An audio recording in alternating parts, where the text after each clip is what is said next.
amazing testimony. For folks who didn't hear, she said they've gone dairy and meat free, and they've been able to get some of the best sleep that they have. And that's because the body is able to now recover during the night instead of maybe go through some of that inflammation. So you said if you eat the cheese, it makes you less sleep? It can affect your energy levels. All your energy levels. Cheese is bad for you. It's acidic. Actually, cheese is bad for you, even though it's good, it's bad for you? So let me describe what cheese does. Okay, so it's a very acidic food because it comes from dairy. And dairy in general creates a process called metabolic acidosis. It's a very fancy word of saying it's acidic. So when your body drinks milk or any dairy product, that's cheese, that's dairy, that's ice cream, that's whatever, your body says, oh no, I have a acidic food in my body. I need to create a buffer between the acidity and the rest of my body. So your body will pull calcium from your bones in order to create that buffer. And so the U.S., the country we live in, has the highest production of milk, the highest consumption of milk, but we also have the highest incidence of this particular low bone density issue. Can anyone guess what that is? So what that is osteoporosis. Why is it that we have our bones breaking? Because they're so low bone density when we get older, but yet we have some of the highest milk production and consumption. You see it all the time on commercials, right? So there's a disconnect there because that's one of the things. So why do they give you milk then? I mean, because it is heavily marketed. Yeah, because It's from the milk industry. they get the kids milk and stuff. You know what I'm saying? So but they do say that they recommend you drink milk though. We'll address some of these at the end. Okay. Some Q&A, but these are some really good comments. Okay. So we'll keep it moving. All right. So the next thing on here is coffee. So coffee it's another acidic food, which does not promote wellness, and you also can get caffeine crashes. If you ever know the ups, you also get the downs. And then there's also soft drinks.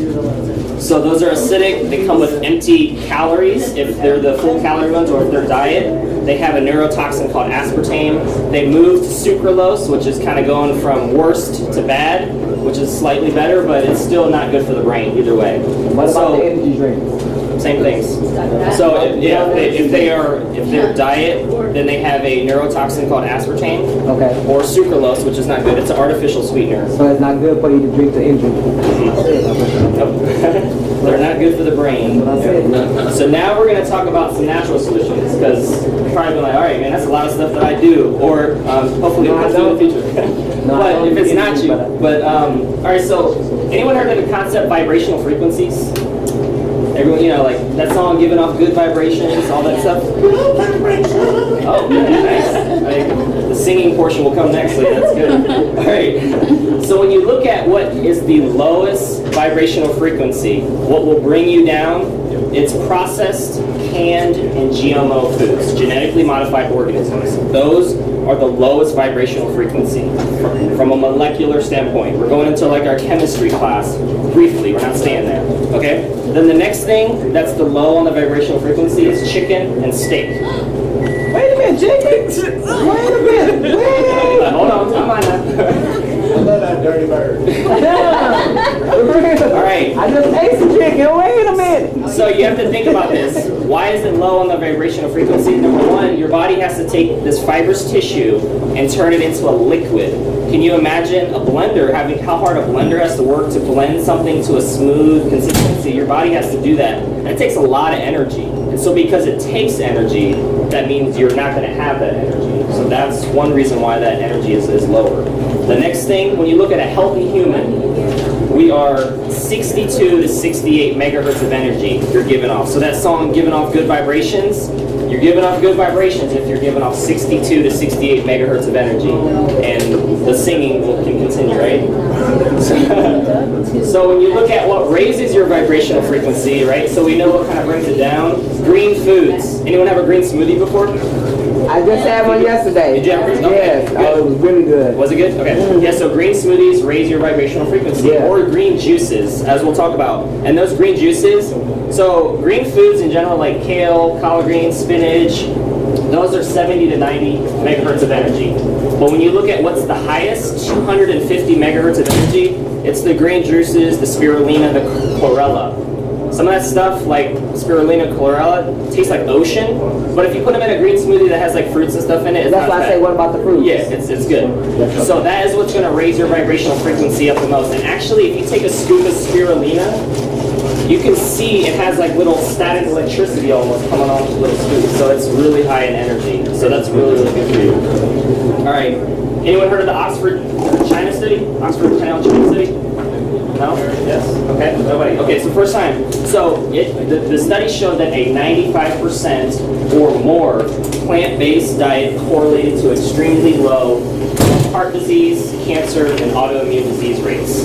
So you're literally reducing your risk of the things that are most affecting us as Americans by just eating that percent. 20% animal products or animal proteins is what increases your risk of the heart disease, cancer, and autoimmune disease. So when you look at how do I want to best improve my energy, 95% or more plant-based, and drinking more green juices or green smoothies. Okay. Problem number 3, lack of sleep. Anybody experience that? Okay, a few hands. All right. So when you look at all disease is related to deficiency and toxicity. So worsening sleep quality and sleep duration are associated with a greater buildup of amyloid beta, which is a type of protein in your brain.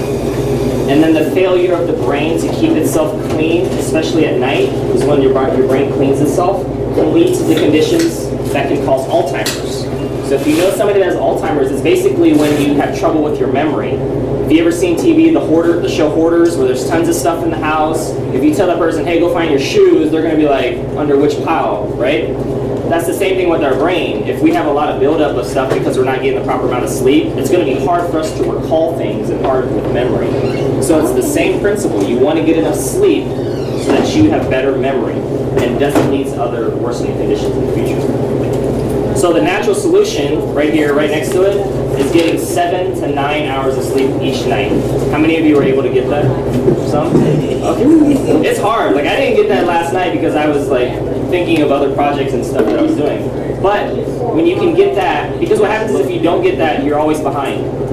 And so until you get that and eventually catch up, you're always going to be behind on sleep. Because I work midnight, Monday through Friday. Okay. And then I'm going to be to school at 9 a.m.